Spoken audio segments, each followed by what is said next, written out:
Good evening and welcome back to the Sentinel. I am Sierra Simmerman speaking here today.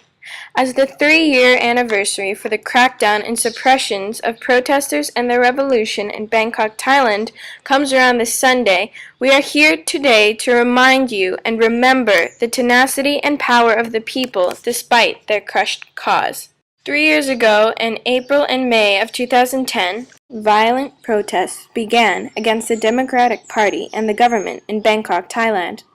The protesters, the National United Front of Democracy Against Dictatorship, or the UDD, more commonly known as the Red Shirts, demanded Prime Minister Abhisit Vejjajiva to dissolve Parliament and hold elections earlier than the predetermined election date in 2012.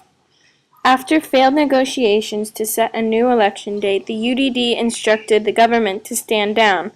With no avail, the protests escalated to violent clashes between protesters and military. The initial 300,000 protesters, the riots were mainly peaceful, but as tension rose and negotiations were proved unsuccessful, dozens of M79 grenade and homemade explosive attacks occurred. The hostility grew to grenade attacks at the Chulalongkorn Hospital and the incineration of Zen at the Central World Shopping Mall, civic buildings, and multiple banks.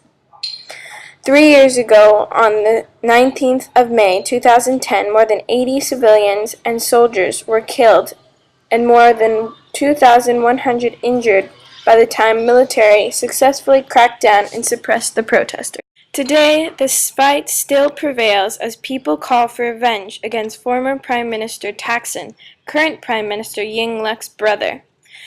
This anniversary is both a time to remember a cause worth dying for and the people who laid their lives down for what they believed in. Let them be remembered.